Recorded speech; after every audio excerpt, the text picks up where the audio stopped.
entretenimiento.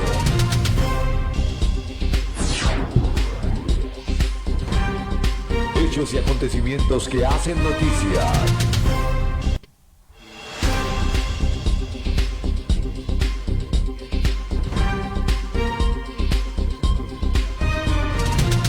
Primavera Cúcuta. Lo de hoy es muy importante para nuestra ciudad, para nuestro departamento y también para Colombia. ¿Por qué? Porque vamos a hablar sobre el tema de la Fundación de Cúcuta y la historia que todos debemos saber. Carolina. Claro que sí, mis queridos oyentes, espectadores, seguidores y fandom, que también tenemos en nuestras plataformas. Debido a los 292 años de celebración de Cúcuta que se hizo el 17 de junio, nosotros nos tomamos la tarea de hacer una exhaustiva investigación y de atraer a estas plataformas personalidades que saben sobre la historia verdadera de Cúcuta y sus antecedentes. Pues nos dimos bien a la investigación y encontramos en Facebook un fanpage, un sitio web donde hablan sobre sociedad y cultura. Se muestran imágenes alegóricas de Juana Rangel de Cuéllar, su transcripción paleográfica, pedagógica sobre los orígenes poblacionales y un escaneo de documentos originales de San Joseph de Guasimales y Valles de Cúcuta, en la cual nos llamó la atención. Empezamos a hacer una daga investigación de la sociedad y la cultura. Pues este Facebook que se llama Historia de Cúcuta Ilustrada es nada menos y nada más del historiador, de una persona en la cual está con nosotros, en la cual les voy a decir quién es exactamente para que ustedes empiecen a empaparse del tema. Él es Silvano Pavón Villamizar, el dueño de esta página. Es una persona de Pamplona, de norte de Santander, Colombia. Es historiador titulado de la Universidad Industrial de Santander, UIS, con estudios de maestría internacional en historia de la misma universidad. Es documentalista, paleógrafo y formador archivista. Ha sido consultor de Estado colombiano en temas de gestión documental y aplicación de la ley de archivos. Ha liderado procesos de recuperación y organización de archivos históricos, tanto acumulados como institucionales, y se ha dedicado a la preservación del patrimonio histórico y documental del nororiente colombiano. Experiencia y trayectoria que tiene don Silvano: ha sido director y ejecutor de proyectos culturales de recuperación del patrimonio histórico, documental y bibliográfico, investigador de archivos de la región, incluyendo locales claves del nororiente colombiano, maestro universitario, formador de presbíteros, docente y pedagogos, asesor pedagógico e investigador en educación e historia de las prácticas pedagógicas en Colombia. Publicaciones y roles académicos que ha tenido: autor de libros, artículos y ensayos sobre historia y etnohistoria, pedagogía e identidad regional, editor de la revista pedagógica de la Escuela Normal Superior de María Auxiliadora de Cúcuta, coautor de la obra Historia íntima del Congreso Constituyente de la Villa del Rosario de Cúcuta, coordinador y ponente del Congreso de la Historia conmemorativo del Bicentenario de Colombia en 2021, miembro de la Academia de Historia de Norte de Santander, miembro número 1, Academia Colombiana de Historia, miembro correspondiente. Sus contactos son de Villa Rosario, en las cuales ustedes lo pueden contactar al correo de Gmail Silvano Pavón.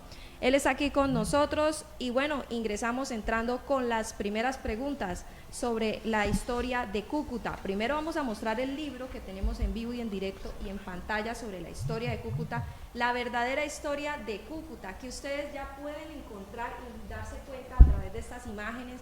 Incluso están en internet, él las tiene publicadas en esta plataforma que les estoy, buenamente les digo, Historia de Cúcuta Ilustrada en Facebook, para que su niño, para que el estudiante de universidad, de colegio, empiece a aprender y se culturice, porque así es que empezamos a formar un mejor territorio de paz, un mejor,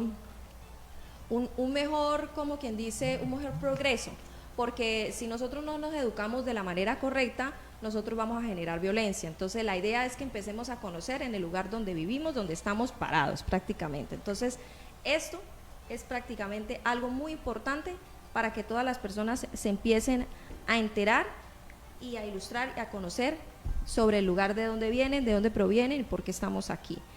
Bueno, para más información, empecemos, para más preámbulos, vamos a iniciar con las siguientes preguntas, porque esto, inclusive ustedes van a ver ahorita un video totalmente realizado con la IA, que trajimos para ustedes, en la cual yo con mucho gusto lo realicé sobre la historia de Cúcuta, para que, como este contenido es largo, entonces ustedes lo vayan mirando y se entretengan con las imágenes, porque es ilustrado, aparte de eso. Entonces, bueno, don Silvano, bienvenido a los medios de comunicación, bienvenido al canal de información Primavera Noticias, Otoño Cúcuta, de Carolina Delgado quien le habla, y del vocero prensa aquí de Raúl Marmolejo presente, digital impreso, quien está aquí con nosotros acompañándonos en el canal de televisión. Y bueno, bienvenido primero y luego iniciamos haciéndole las preguntas maravillosas sobre nuestra hermosa Perla del Norte, nuestra hermosa San José de Cúcuta. Muy buenos días y bienvenido a los medios. Buenos días, Carolina, buenos días para compañeros aquí en la mesa, para la amable y distinguida audiencia. Con mucho gusto, gracias por tener la oportunidad de compartir con la ciudadanía, compartir con los medios. Esto, que aunque de pronto no es una noticia política ni de coyuntura, es una noticia de larga duración, porque es para saber y conocer, divulgar nuestra historia, valorar nuestra historia, que es una historia muy, muy documentada, muy prolija y profusa. Vamos adelante con tus preguntas y... Bueno, claro que sí. Vamos a iniciar con la siguiente pregunta. Dice, ¿cuál era la situación territorial, social y democrática del Valle de Cúcuta antes de la erección parroquial de 1734? Bien, para contar la historia de un territorio, generalmente se revisa como el modelo de desarrollo poblacional que a través del tiempo se llevó. Es decir, todos los territorios se construyen, en absoluto. Entonces, la primera pregunta que se hizo fue, ¿cómo fue posible San José de Cúcuta? Para poder decir de dónde viene San José de Cúcuta. Porque hay un error, ¿no? Hay un error que la gente está cometiendo y está celebrando la fecha el 17 de junio y no es la fecha fundacional, Bien, simplemente es el 20 de noviembre de 1734, simplemente se corre el mes. La gente se está equivocando con ese detalle. ¿O cómo bueno, es? sí, más allá de eso, como dice, vamos desde el principio. Listo. Porque en términos pedagógicos hay que explicar a la gente no solo las coyunturas y los hitos, porque la historia no la hacen solo las coyunturas y los hitos, la historia la hace un continuum, y ese continuum debe ser comprendido. Entonces, digamos, de la forma más sucinta posible, tengo que decir primero que el nororiente colombiano se construye en términos modernos sobre una población indígena que existía. Entonces, cuando llegan los españoles en el siglo XVI, ¿qué es lo primero que establecen? La ciudad de Pamplona. Y la ciudad de Pamplona integra o constituye un territorio con una jurisdicción muy grande, desde el río Chicamocha hasta las estribaciones de la cordillera de Mérida, al norte de la selva del Catatumbo, al occidente del río Magdalena. En ese territorio quedaron los valles de Cúcuta, y los valles de Cúcuta tenían que ser incorporados a la jurisdicción y a la vida social, pública y cultural de la Pamplona, que empieza a desarrollarse y a reproducir Europa en estas partes. Entonces los valles de Cúcuta también tienen una dinámica de población, y esa dinámica de población va a tener que seguir una ruta, y esa ruta fue, dentro del marco de la ciudad de Pamplona, había que poblar a los indios. Entonces en el siglo XVII se hace el poblamiento de los indios, y se les crea un establecimiento, una doctrina, que fue el pueblo de indios de Cúcuta, en el marco de la República de los Indios. Y entonces el pueblo de indios de Cúcuta es el centro poblado primero, es el núcleo urbanístico primero, y es donde va a haber un templo, una doctrina, una iglesia, una capilla doctrinera, para que allá vaya todo el mundo a cumplir los preceptos religiosos. Y no solamente los indígenas tienen que hacerlo, sino que va generándose una población blanca y mestiza, porque es que los valles de Cúcuta fueron un emporio empresarial de los españoles. Entonces ahí se empieza a desarrollar una población española muy importante, los grandes hacendados y terratenientes que van a aplicar la tierra para producir ganado mayor, para producir cacao, para producir mieles y demás. Y todos tienen que ir a misa, porque en esa época la gente va a misa, cumple los preceptos, hace los sacramentos y demás, y van a la capilla. Pero ese grueso de población blanca va creciendo muy rápidamente, y va creciendo que necesitan su propia administración, porque entre otras cosas el Estado español ordenaba que tenían que estar separados los indios de los blancos. Y el pueblo de indios allá tiene sus tierras de resguardo, tiene su propia administración, tiene sus propias autoridades, tiene su rango de autonomía en el marco de la República de los Indios, y el Estado los protege aparte. Y para poder separar a los blancos, ya ha pasado unos 100 años después de la doctrina, tienen en el siglo XVIII necesariamente que crear una parroquia. Y el Estado, ahí como dice la pregunta, la situación geográfica y política, demográfica y política, es que hay un crecido vecindario de blancos y mestizos en la margen izquierda del río Pamplona y tienen que cruzar el río para ir a misa, para ir a sus deberes religiosos y sacramentales en la capilla doctrinera de los indios, que es donde hoy está el barrio San Luis. Y ellos tenían que resolver ese tema, tenían que resolver ello. Entonces, hay una situación de esa naturaleza. Blancos y mestizos que tienen que buscar la manera de tener su propio asentamiento urbano, tienen que tener su propia administración y, obvio, separados de los indígenas. Además, tenían que reivindicarse políticamente, ya que están hablando de política en estos tiempos tanto. Tenían que reivindicar su situación política, dejar de ser agregados al pueblo de indios, que para ellos era ciertamente peyorativo, porque siendo vecinos de Pamplona, con mucho dinero, con buenas tierras, con buen ganado, con buen cacao y demás, pero estaban sujetos administrativamente en lo religioso al pueblo de indios. Porque es que ir a misa a Pamplona desde aquí de los valles de Cúcuta, déjeme decirle, es una caminada terrible. Los caballos. A caballo como fuera, pero era muy lejos, ellos tenían que ser administrados aquí. Por eso buscaron, a partir de 1733, un proyecto que les permitiera elegirse en parroquia. Por acá veo unas imágenes, no sé en qué parte está del libro, donde se puede apreciar la mezcla en ese momento y que el niño de 7 años te dijo y te interpretó en la ilustración. Mire, aquí es el momento donde se mezclaron. Sí, eso es un poco una historia que encontramos muy especial en lo humano, en lo social, que siempre nos han dicho que la conquista fue violenta, que la conquista fue llegar a matar, a violar a los españoles. Eso no fue cierto. Sí hubo conflictos en algunos sectores, pero en los valles de Cúcuta los indígenas recibieron a los españoles, les abrieron sus puertas en sus hogares, les dieron de comer, les ofrecieron las chicas incluso, porque era para hacer una alianza. Hicieron una alianza porque es que aquí en los valles de Cúcuta estaban ciertamente en conflicto con los indígenas de la selva, del Catatumbo, con los que llamarían motilones, o sea, los barí de hoy, jarajaras, chinatos. Y entonces, hacer una alianza con los españoles les permitía pues tener cómo defenderse, cómo protegerse. Un aliado. Sí, como lo hicieron en México. Toda la gente súbdita o sujuzgada por el imperio mexica se aliaron con Cortés para ir a derrotar a Moctezuma y tomar Tenochtitlán. La conquista de América toda se hizo con indígenas.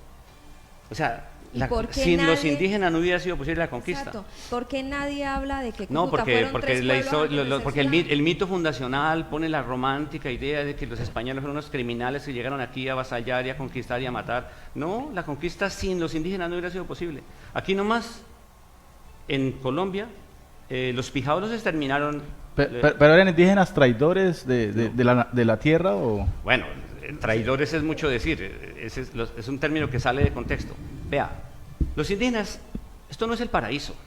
Ellos están en conflicto y en guerras constantes y su propio reino. y guerras terribles, y cada pueblo está guerreando con los otros. Allí en el altiplano, cuando llegó Quesada, Quesada le dice, toma, inicialmente violento, toma a Tisquesús, a todo el grueso de una suerte de confederación que ahí existía, y entonces él empieza a preguntar, ¿dónde están las esmeraldas? Y entonces el Guecha de Guatavita, que es un Guecha muisca, llega y le dice, vea, si me presta los perros, que los perros eran un arma que traían los españoles, perros y caballos, si me presta los perros, yo voy a los musos y le traigo las esmeraldas. Los muiscas estaban en guerra con los musos. Entonces Quesada le dice, yo no solo le presto los perros, le voy a prestar los caballos y un piquete de soldados y se me van y me traen las esmeraldas. De tal modo que la conquista primera de los musos se hizo con guerreros indígenas muiscas. Es más, una partida de españoles y de indígenas guerreros muiscas al mando de Guatavita conquistaron a los musos y le trajeron las esmeraldas a Quesada. Toda la conquista de América está llena de eso. Vea, la conquista de la provincia de Pamplona, que vinieron de Tunja los españoles, cada español tenía entre 3 y 10 indígenas o de servicio o guerreros aliados. La mayor matanza de indígenas en la conquista de la provincia de Pamplona, de los chitareros, se hizo en los valles del actual Toledo, se llama Valle de los Locos. Y en esa refriega indígena, los muertos y los daños más fuertes que le fueron propinados al pueblo natural, lo hicieron los guerreros muiscas, que incluso llega un momento muy crucial y triste que lo narran los documentos, que los indígenas conquistadores, y ojo, indígenas conquistadores, le quitaban o le arrebataban a los niños, a las señoras que tenían niños en los brazos y los tiraban por las peñas para poderse servir mejor de ellos. O sea que las violaciones las hicieron los guerreros indígenas aliados de los españoles, ¿sí? Entonces hay una historia que no se ha contado.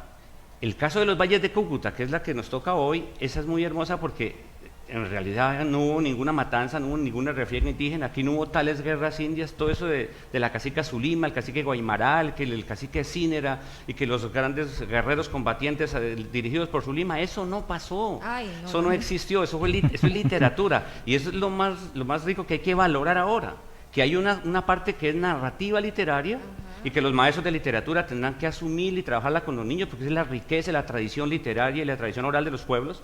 Pero esa es eso, literatura, tradición, leyenda, mito. La otra, la que me toca a mí como historiador, como lo hace el médico con la medicina, a mí me toca hacer el trabajo científico, el trabajo de la historia, y esa es la que verdaderamente pasó, la que se puede documentar. No es que la historia científica y documentada destruya la otra, no, es que le da un lugar, y para eso uno recurre a otra disciplina, que es la didáctica. Y la didáctica sitúa todos los saberes y conocimientos. Y el conocimiento formativo de la historia se lo entrega a los maestros y es la responsabilidad de los maestros de ciencias sociales e historia, con los textos adecuados para los maestros.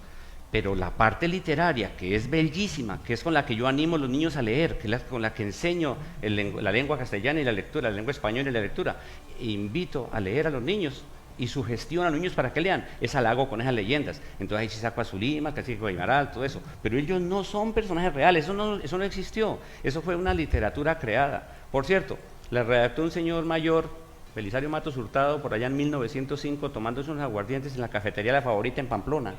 De allá nació la leyenda. Y luego se hizo muy, muy grande aquí con los cuenteros y literatos de Cúcuta. ¿Sí? Oiga, increíble. Sí. Bueno, yo quiero hacerle una pregunta. Roban el micrófono. Pienso yo que usted es una de las autoridades en esto. ¿Quién y cómo empezaron a escribir la historia, por ejemplo, de ese entonces de los indígenas?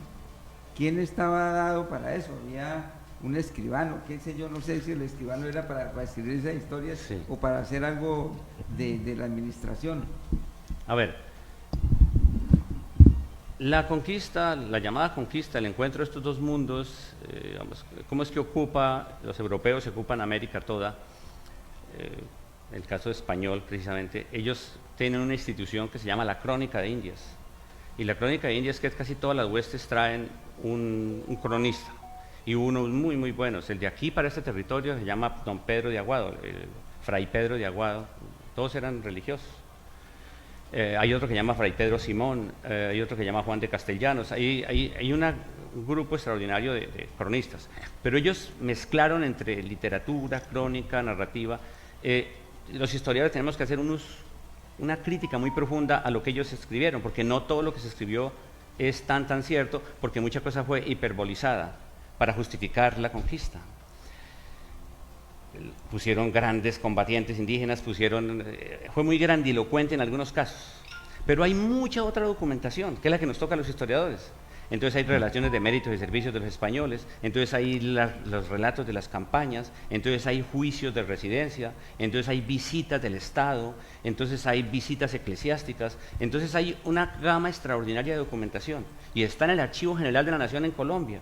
El Archivo General de la Nación en Colombia tiene un acervo documental extraordinario que da cuenta de todos esos procesos desde 1512 hacia acá, desde que entraron por allá por el norte, por Santa Marta, Cartagena y todo eso. Luego hay una política indígena muy robusta, desde las leyes 9 de 1542-45. Entonces, está toda la documentación posible. ¿Qué es lo que hace el historiador? Buscar toda la narrativa de los informes, toda la narrativa oficial, también los reportes de los soldados, y así tenemos la documentación.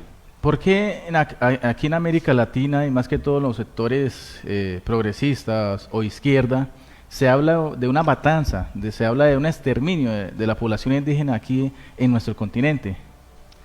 A ver, hubo eventos de matanzas indígenas. Aquí, por ejemplo, en este sector, que es el que hoy nos convoca, el conquistador más violento fue Pedro de Orsúa. Y Pedro de Orsúa dirigió la hueste para fundar la ciudad de Pamplona, y a él lo asignan como fundador de Pamplona, aunque el hacedor de la civilidad y de la norma y del derecho y el constructor del territorio fue Ortún Velasco, pero el comandante poderoso que venía era Pedro de Orsúa, y él sí cometió unos vejámenes y unos atentados fuertes. Hay 4 casos: el del Valle de los Locos en el actual territorio de Toledo, uno aquí en Centemalí, aquí en los valles de Pamplona, otro sobre el valle de Condamenda, que era lo que es el actual Cocutilla y Arboledas, y hay otro en los páramos, entre el río Chitagao, el río que va para el Orinoco y el río Pamplona, que hubo también otra matanza de indígenas. Es decir, hubo unos casos que están muy bien documentados, de hecho, y también documentados están que ya hemos publicado algunas piezas de reportes de soldados que bajo juramento dijeron exactamente qué pasó. Por eso sabemos qué pasó. Pero en realidad el grueso de la conquista y el grueso de la ocupación del territorio fue pacífica. Y la de los valles de Cúcuta fue pacífica. Y tan pacífica fue que rápidamente las chicas resultaron embarazaditas y todo, y ahí empezó el mestizaje en los valles de Cúcuta. Y tan así fue que fue muy complicado implementar el pueblo de indios de Cúcuta, porque el Estado ordenó, me separan a los indios. Y se crearon todos los pueblos. Norte de Santander tiene 7 municipios que tienen su raíz institucional en las doctrinas. Además que las leyes españolas, Sí. los primeros que ellos abolieron la esclavitud fue los indígenas. No, los indígenas no fueron esclavos jamás. Jamás fueron No, esclavos. ese es otro mito mal contado. ¿Sí? Bueno. Pues esa es parte de la leyenda negra. Lo primero que se prohibió fue la esclavitud. Hubo esclavización indígena en la primera conquista, en las Antillas y incluso en algunos del continente. Pero ya cuando se instaura el proceso hispánico en el continente, la esclavitud se erradica completamente y se autoriza el ingreso de los esclavos negros. Hay esclavitud de los africanos, pero no de los indígenas. A los indígenas el rey los protegió. Todo el tiempo les implementó sus doctrinas, sus pueblos de indios, y el ejemplo es Cúcuta. Cúcuta es espectacular porque Cúcuta es el laboratorio para contar cómo se hizo la historia, cómo pasó. Y Cúcuta es el pueblo más desarrollado en términos políticos y en términos económicos. El pueblo de indios de Cúcuta fueron comerciantes internacionales, fueron productores y exportadores de cacao. Algunos de ellos indios ricos que incluso compraban bueyes, hierro y compraban esclavos. Ellos invertían en esclavos y de hecho le prestaban plata a los otros terratenientes. Entonces el pueblo de indios de Cúcuta es un ejemplo de cómo el Estado implementó las doctrinas, cómo protegió a los indígenas, y así lo hizo. Hay 7 municipios de Norte de Santander que tienen la misma historia: Chinácota, Pamplonita, que era Chopo, Arboledas, Cácota, La Bateca y Santiago. Son municipios que nacieron como una doctrina muy poderosa. El caso de La Bateca tenían muy buena plata, le prestaban a los terratenientes del Valle de Cúcuta la plata en sus cofradías marianas. Entonces, esa historia hay que contarla mejor, porque la historia de los pueblos de indios fue muy poderosa. ¿Cómo sería la alianza entre el Estado español y los pueblos de indios, que cuando vino la independencia, el 95% de los indígenas se fue con la causa del rey?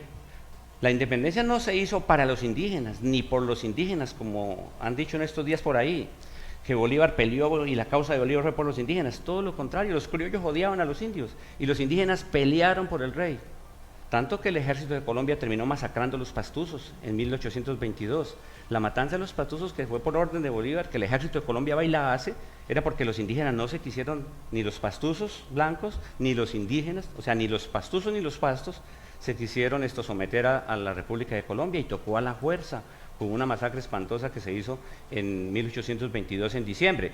Entonces, ni políticamente ni historiográficamente es cierto que los indígenas fueron la víctima, que los indígenas fueron no. Es más, hoy en día, ¿cuál es el mejor negocio de este país? Ser indígena. El Estado les da todo. Bueno, don Silvano, ¿qué motivaciones y conflictos impulsaron a los vecinos no indígenas del valle a buscar su propia parroquia? Bien, como ya veníamos diciendo, es que como el tema se hace tan sugestivo, se termina yendo para otro lado, ¿no? Los vecinos blancos de los valles de Cúcuta, buena parte de ellos eran terratenientes, con todos sus agregados, con todos sus sirvientes y demás, pero eran gente con muy buen dinero.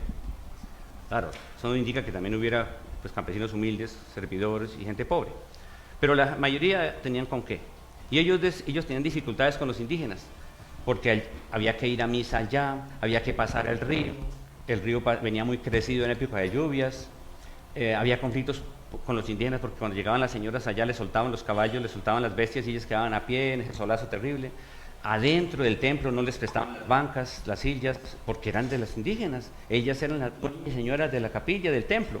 Entonces, digamos que estaban en inferioridad de condiciones los blancos y mestizos. Y como ya habían crecido tanto y tenían tan buen dinero, eran exportadores de cacao, dijeron, pues nosotros tenemos que tener nuestro propio proceso.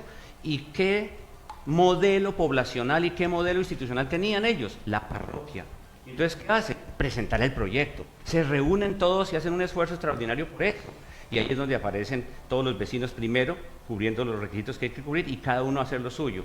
Las condiciones son clarísimas. Tienen que separarse del pueblo de indios, tienen que superar su condición de agregados al pueblo de indios y tienen que tener su propio destino político, social y administrativo, es decir, erigir una parroquia como el Estado lo prevenía. Claro que sí. Bueno, Raúl, Bueno, ¿tiene otra pregunta? Sí, pero hay algo antes de esto, es una inquietud. Según su relato, los blancos en ese momento eran sometidos a la población indígena, al orden de los indígenas. Esa es una buena pregunta. El estatus político de la población blanca en los valles de Cúcuta, de la población no indígena, era la siguiente. Son vecinos de Pamplona, son españoles vecinos de Pamplona, pero viven en los valles de Cúcuta, de tal modo que para poder cumplir con sus preceptos religiosos y sacramentales, tienen que ir a la capilla de los indios, es decir, tienen la condición de agregados al pueblo de indios, porque es el pueblo de indios el rector, dueños y señores de la unidad territorial, del asentamiento urbano y por supuesto de los servicios religiosos y demás. Entonces son agregados al pueblo de indios, por eso tienen que reivindicar su condición. Siguen siendo vecinos de Pamplona, pero tienen que tener su propio proceso, ya van a ser parroquianos, no agregados al pueblo de indios. Bueno, dice, ¿cuáles fueron los requisitos jurídicos, eclesiásticos y territoriales exigidos por el derecho hispánico para fundar una parroquia en el siglo XVIII? Esta es la pregunta central, para poder contar qué fue lo que tuvieron que hacer. Claro, porque vamos paso a paso, vamos por Sí. historia, una historia Bueno. como es. Pasito a pasito. Vamos a ponerle perspectiva pedagógica al asunto. Aquí tienen que ustedes comerse, repasar este en vivo, hasta yo misma me voy a comer este en vivo, me lo voy a repasar porque esto, mejor dicho. Bueno. Claro, pero conéctense más, comparten esta información. Los Sí. vecinos, ya con la última pregunta que me decía aquí el compañero, tienen que reivindicar su situación por múltiples razones, entre ellas porque quieren dejar de ser agregados al pueblo de indios, quieren resolver los conflictos con los indios, quieren tener su propia unidad territorial, su propio asentamiento urbano, su propio cura que los administre, que los registre, que les dé identidad como vecinos de un lugar distinto a los indios. Eso está clarísimo. Entonces, para ello tienen que hacer 12 requisitos como mínimo. El proceso de elección parroquial, que es la constitución de una municipalidad, porque estamos hablando de la ley municipal española. Entonces, en el marco de la municipalidad española tienen que crear unos requisitos fundamentales para poder lograrlo. Y sí, se reúnen un día, se reúnen entre ellos y dicen, ¿qué vamos a hacer? Presentemos el proyecto. Y presentan el proyecto. Ese proyecto es muy bonito porque es una comunicación extraordinaria donde le sustentan al tribunal eclesiástico qué tienen que hacer, ¿sí? Y mandan ese proyecto. Y lo recibe el Tribunal Eclesiástico de Santa Fe. Primer requisito, el proyecto. Ese proyecto está suscrito por los principales, ¿sí? A nombre de todos, y firman ahí, y los que no firman en físico firman a ruego, porque son realmente pocos los que saben leer. Originalmente el grupo estaba compuesto por unas 28 personas, o sea, 28 líderes están haciendo el proceso, entre ellos doña Juana, por supuesto. Una vez que reciben el proyecto, le dicen allá, listo, el proyecto es viable, pero nombren un apoderado. Segundo requisito, tienen que tener un apoderado. Ellos nombraron 2, se llama procurador de causas. Entonces van ante notario, en este caso un alcalde de Pamplona, y protocolizan un documento dándole poder pleno y suficiente como comunidad, como conglomerado de blancos y mestizos, población no indígena, para erigirse en parroquia. Y ese procurador, nombraron 2 de hecho, ellos tienen que atender su caso, instituir el expediente, consolidar el expediente ante la Corte Eclesiástica primero, es decir, ante el Tribunal Eclesiástico de Santa Fe, el Obispado, el Arzobispado de Santa Fe, el Obispo Metropolitano de Santa Fe, quien hará el examen de los requisitos y el cumplimiento en el derecho canónico, en lo que compete a la Iglesia, y le pasará a su patrono, el vicepatrono real, que es el Estado, en este caso el presidente de la audiencia. pero apenas están empezando. Entonces hacen el proyecto, le dan el poder al abogado, y luego el abogado les dice, pero vamos a surtir todos los requisitos. Entonces ya viene el requisito número 3, les dice, tienen que tener las tierras, garanticen que tienen tierras de comunidad para hacer eso. Y entonces levanta la mano doña Juana y dice, yo les dono un potrero que se llama Guasimal allá en el centro, la llanada tal, y en ese potrero es suficiente, es media estancia, ese es suficiente. Claro que sí, es suficiente. Entonces ella protocoliza la escritura para eso. Lo hace el 17 de junio de 1733. Ese es el documento que han encontrado los académicos antiguos y dijeron, esta es la fundación de Cúcuta, pero no lo es. Es apenas el tercer requisito de 12 que tienen que surtir. Ante el Estado, porque los particulares no fundan. Ya ha pasado el tiempo de las fundaciones, ya no hay huestes de españoles fundando nuevos territorios. No, aquí estamos hablando es de instituir una comunidad en una municipalidad moderna que lo tiene que hacer el Estado, no lo hacen los particulares. Eso ya pasó en la historia de muchos, ya hacía más de 100 años que no fundaba nadie nada, lo hace el Estado. Entonces, doña Juana Rangel de Cuéllar protocoliza esa escritura y va a ser el tercer requisito. Luego les dicen, no, tiene que garantizar, ya en esas tierras, como ya tienen la tierra, tienen que garantizar que hay el dinero suficiente para construir el templo, la casa cural y la cárcel. Sin templo, casa cural y cárcel no hay parroquia. Y ellos hacen una escritura donde todos se comprometen hasta con unos bejucos, unas cañas, todo el mundo dice qué va a hacer en esa escritura. Y es un listado bellísimo, porque ese documento dice minuciosamente todos los vecinos que va a poner cada uno. Dice, yo doy 20 pesos, yo doy 10 pesos, yo doy 1 peso, yo doy unos bejucos, yo pongo tal cosa, y todos al unísono se comprometen, como le digo, hasta el más humilde, unos bejucos y unas cañas que va a coger por allá del río, para hacer la casa, para hacer el templo, y para hacer la casa del cura y la cárcel. Quinto requisito, dice, bueno, ya que van a hacer el templo, ahora dígame, ¿van a pagarle al cura? ¿Con qué le van a pagar al cura? La congrua y sustentación del cura, eso es de ley. Y entonces dicen, vamos a poner aquí quiénes son los responsables de garantizar que habrá 200 pesos de buen oro sobre la mesa, que es el salario del cura al año. Claro, se llama congrua y sustentación del cura. El cura no es cuerpo glorioso, además el cura es un funcionario, el cura lo nombra el Estado. Y entonces él es el que está a cargo de administrar la comunidad y que vivan en policía. Él es el que va a estar a cargo de administrar los sacramentos. Él es el que va a estar a cargo de registrarlos sistemáticamente, cuando nacen, cuando se confirman, cuando se casan, cuando mueren. Él es quien administra y lo nombra el Estado. Entonces él hay que pagarle y vale 200 pesos. Hacen la escritura y lo garantizan. Luego les dicen, pero el culto divino, ¿quién lo garantiza? Hay que garantizar el culto divino, fundamental. Y entonces luego dice, no, toca hacer 3 cofradías de ley. De ley, son 3 cofradías, tienen que instaurarlas. Y una cofradía se hace con una escritura pública, garantizándole que tiene un capital. Una cofradía es como una ONG de hoy, como una corporación de hoy, para poderse organizar. ¿Y qué es una cofradía? Una asociación de fieles que están agenciando recursos y prestando unos servicios comunitarios para mantener el culto divino. ¿Cuáles son las 3 cofradías de ley? El Santísimo. Y tiene que haber un recurso para mantener la lámpara encendida las 24 horas del día, los 7 días de la semana, los 30 días del mes y los del año. O sea, la lámpara en el sagrario nunca se apaga. Y eso tiene que tener un aceite y un recurso diario para que eso esté. Y además se hacen cargo de la fiesta del Corpus Christi. Es el Santísimo el que se mantiene con ellos. Luego está la Cofradía de las Ánimas. La Cofradía de las Ánimas es porque es la que recoge la plática con los difuntos, con los entierros y con todas las misas de difuntos para poder sostener el culto divino, la iglesia, la fábrica de iglesia y demás. Y hay una cofradía que es obligatoria y fundamental, que es el Santo Patrón. Y es ahí donde ellos deciden que será el Patriarca Señor San Josep. Y por eso se llama San José de Cúcuta, porque fue la advocación que ellos eligieron y crearon una cofradía mediante escritura pública para decir, nosotros nos hacemos cargo del templo, del ornamento y demás, para sostener y hacer la fiesta patronal del pueblo. Y hoy se hacen las fiestas patronales, como todos los pueblos, y se llama la cofradía del Santo Patrón, el Patriarca Señor San José. Entonces, hasta ahí tenemos solamente 6 requisitos, 7. Luego tienen que seguir. Necesitamos un padrón de vecinos, y tienen que hacer un padrón de vecinos impecable. Y ese sí que es un documento bonito. ¿Por qué? Están todos, compañeros, están todos. Los 28 líderes que están firmando, pero luego están todos los campesinos Mire, con esposa, hijos, esclavos, agregados, todos. Y es un listado extraordinario, donde están todos. Claro, Mire, me faltan. Sí, señor. Después hay que tener el concepto de los curas vecinos, porque los curas se protegen su feligresado, y nadie le puede quitar feligreses porque le quita renta. Entonces ellos tienen que tener un concepto de todos los curas vecinos. Entonces tiene que dar concepto del cura de Chinácota, el cura de San Antonio, el cura de San Faustino en los Ríos, todos dan un concepto. El último era el más difícil, la aprobación estatal entre... Luego viene la ¿Cuál era? aprobación ahí luego ya entran en el arzobispado. El arzobispado dice, le aprueba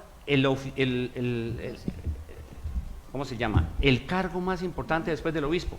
Se llamaba provisor general del arzobispado. Él aprueba. Luego tiene que aprobar el obispo, y el obispo da un decreto. Sí. Y lo hizo, ese decreto del obispo creo que es del 14 de noviembre de 1734, para poderlo pasar a la audiencia, porque teniendo la elección parroquial o teniendo el decreto de aprobación por el obispo, todavía no hay parroquia en sí, porque apenas está en el derecho canónico, está en el fuero de la iglesia, hay que pasarlo al Estado, porque quien erige y funda, ahí sí es el Estado. Y entonces lo recibe el fiscal de la audiencia, y el fiscal lo revisa para que legalmente esté bien, como decir hoy el fiscal general de la Nación, revisa que esté todo bien y se lo pasa por reparto a los oidores. Y los oidores le hacen el proyecto de decreto al presidente, hasta que aparece el título por el presidente, y ese es el que se da el 20 de noviembre de 1734, y ese sí es el documento fundacional de San José de Cúcuta, ese es el que deberían celebrar. Pero la diferencia son meses o años. No, es año y medio largo, porque la escritura de doña Juana Rangel de Cuellar, que es el requisito como más sobresaliente, ¿cierto? Todos los requisitos son insolayables, pero el requisito más sobresaliente es ese, el de las tierras, que es el que han leído tradicionalmente como el documento fundacional, que no lo es en una absoluto. Simple cesión, Sí. donación. Es un requisito. Donación. Pues no tan simple, porque es un requisito muy poderoso en realidad. Sí, claro. Pero, ¿de ahí pasa cuánto? Señor, junio 17 del 33 a junio 17 del 34, un año. Y de junio 17 del 34 al 20 de noviembre, ¿cuántos meses hay? Otros 6 meses. Otros 6 meses. Entonces, significa que durante años, o sea, el proceso duró año y medio, que es un proceso expreso en realidad para la historia. Hay pueblos que duraron 10 años. Cucutilla, por ejemplo, que es una parroquia, ellos propusieron la parroquia en 1776 y la lograron en 1804. Saludos a los de Cucutilla. ¿Sí? Entonces, cada parroquia tuvo su trajín. Esta, como ya dijimos antes, por ser un valle muy poderoso, por tener muy buena plata, por tener muy buena organización los vecinos y todo, lo lograron rápido. En año y medio, eso es un tiempo récord. Claro, ¿sí? total. Listo. Bueno, ¿qué actores sociales, y esta pregunta me parece muy interesante, a las personas que están conectadas, yo sé que el alcalde debe estar mirando en este momento esta información, y algunos concejales que ya les envié, y políticos de aquí de nuestra región, Perdón, que ya les Nicolás, envié el link. pero necesito decir Claro. algo antes de que nombraste el alcalde y los gobernantes y Dale, las dale. instituciones estatales. Hay una cosa importante, por favor, no se inspiren en Estados Unidos. Aquí están ustedes en estos momentos presenciando la información tienen información para que realmente la cuenten. Invitamos a los diseñadores gráficos de 3D y 2D para que empiecen, a los diseñadores de modas, a todas estas personas del perfil artístico, para que empiecen realmente, a los pintores, a pintar y a reflejar en la ciudad y a hacernos carnavales y todo lo que sea relacionado a lo que es San José de Cúcuta, Cúcuta, norte de Santander. No se inspiren más de por allá de Medellín, de Cali, de otras partes que Acá no hay son mucha historia, acá hay para todo. historia Acá para hay historia. contar, hay historias Pero- para pintar en grafitis en paredes. Claro, la siguiente pregunta que yo le quiero hacer al doctor Silvano Pavón, importante, historiador de aquí del norte de Santander, es que autores sociales y económicos hicieron o lideraron el proceso de institucionalización del nuevo asentamiento. Ya lo he comentado, pero es bueno que lo reivindiquemos. Los actores sociales y políticos más significativos son individualmente los empresarios. Sí. ¿Sí? Todas las economías del mundo las construyen los empresarios. Por eso cuando uno ve por ahí los gobiernos dándole duro a los empresarios y a la pequeña empresa incluso, desde los más pequeños hasta los más grandes, hacemos un país, los empresarios. Total. ¿Sí? Allí fue así. Todos los empresarios del cacao, los terratenientes, los estancieros, los ganaderos, y todos ahí para abajo, porque si hay algo significativo ahí en este proyecto, que sería bueno de reivindicar, es que es un proyecto colectivo. Y si bien es cierto, lo más importante eran los liderazgos, como el señor Sumalave, como el señor Trujillo, como los Colmenares, como los Rangel, como los Jovel, es decir, los 28 grandes líderes que tuvo el proceso, entre los cuales está doña Juana Rangel de Cuellar, por supuesto. Si bien es cierto, el liderazgo lo tenían ellos y pusieron la mayor cantidad de dinero, no, el listado continúa, hasta el más humilde que, como ya dije antes, aportaba unos bejucos, aportaba unas cañas o aportaba trabajo. Él dice, no, yo voy y trabajo 3 días de la semana, qué sé yo, para construir las obras y demás. Entonces, reivindicamos los líderes y reivindicamos a doña Juana, que no la vamos a quitar de los parques donde la tienen y demás. No, no pasa nada, es un ejemplo de mujer. Y hay otras viudas, por cierto, porque entre la parte social la mujer cumple un rol importante, pero no todas las mujeres existen para el Estado.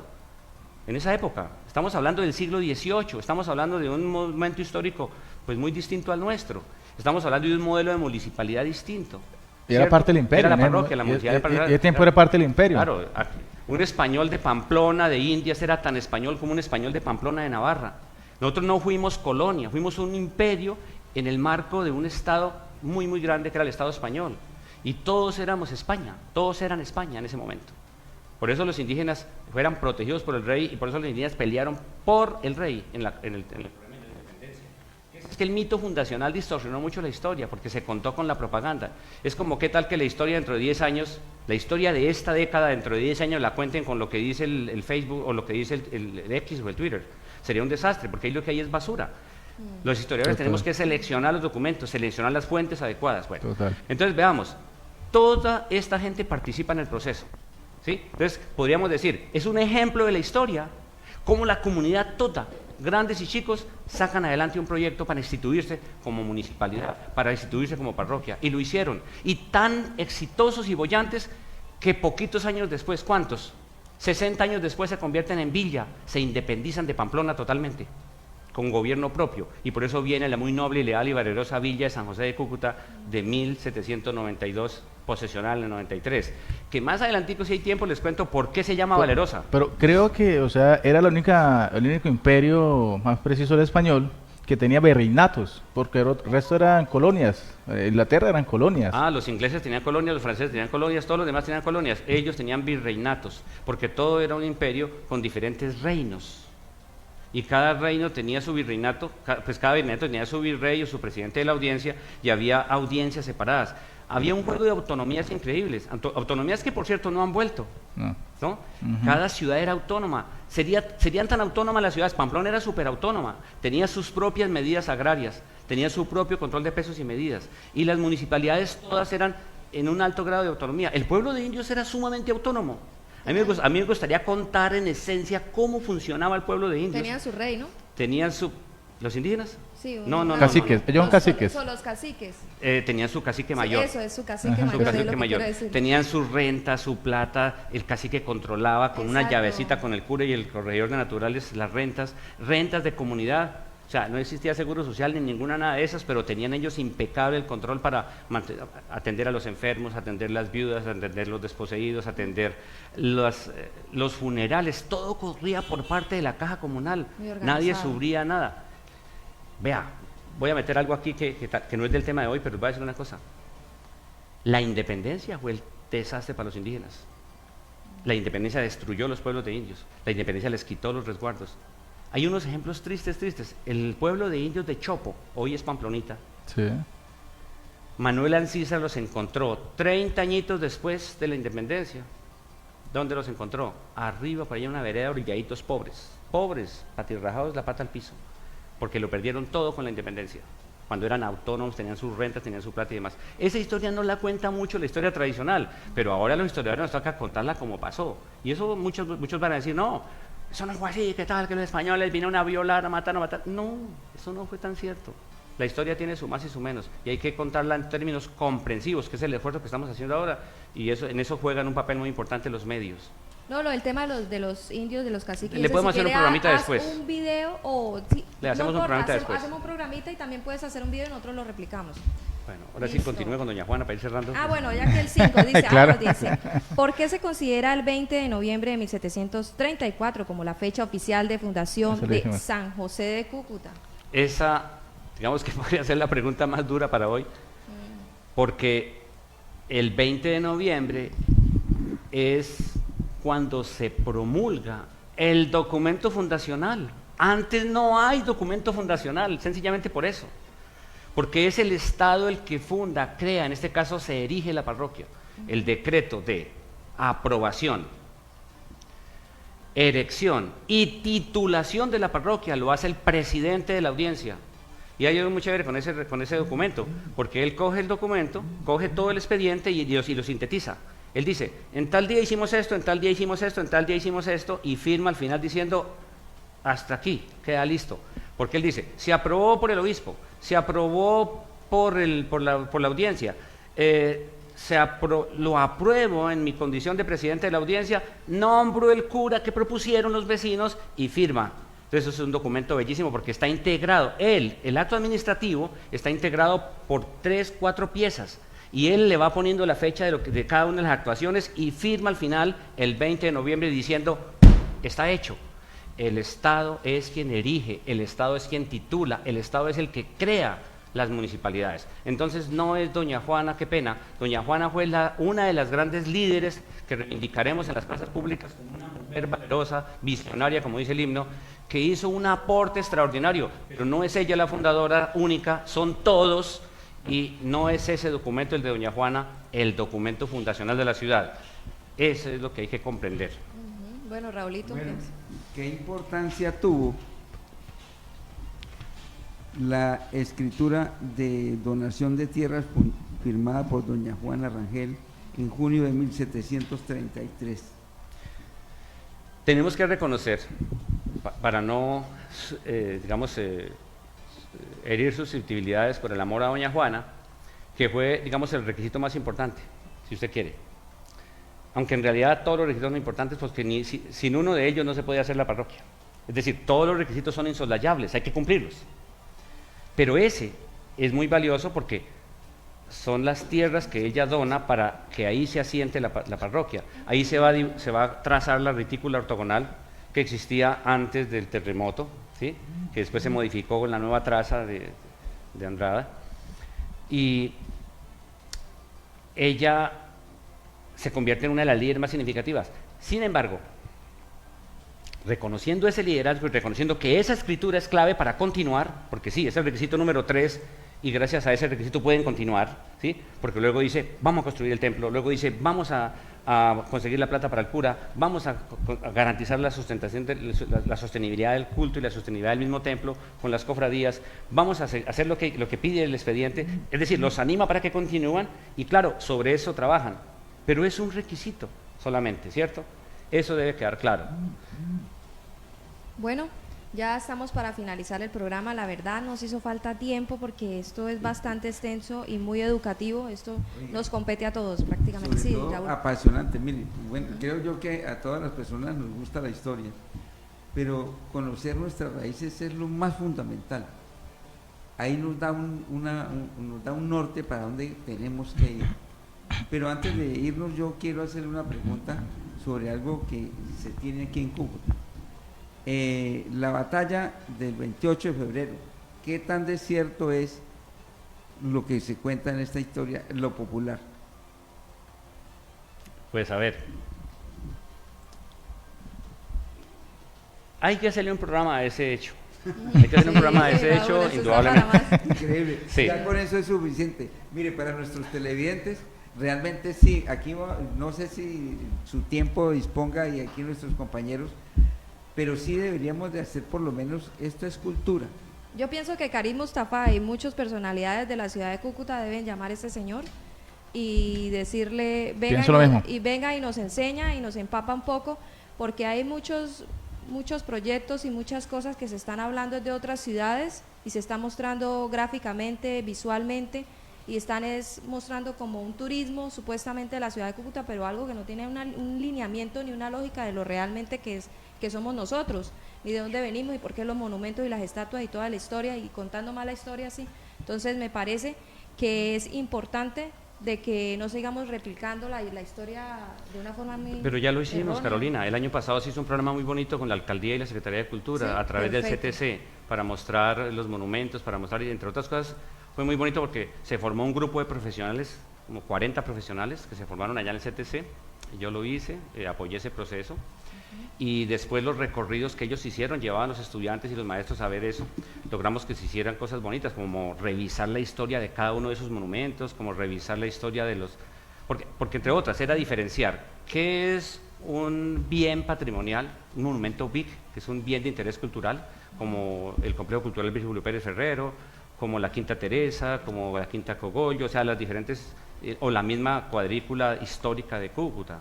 Eso es ver el patrimonio histórico patrimonial. Sí, pero- Y luego los monumentos. ¿Por qué se hace un monumento? Un monumento es algo que recuerda lo que pasó antes. Entonces, para explicar mejor los monumentos y demás.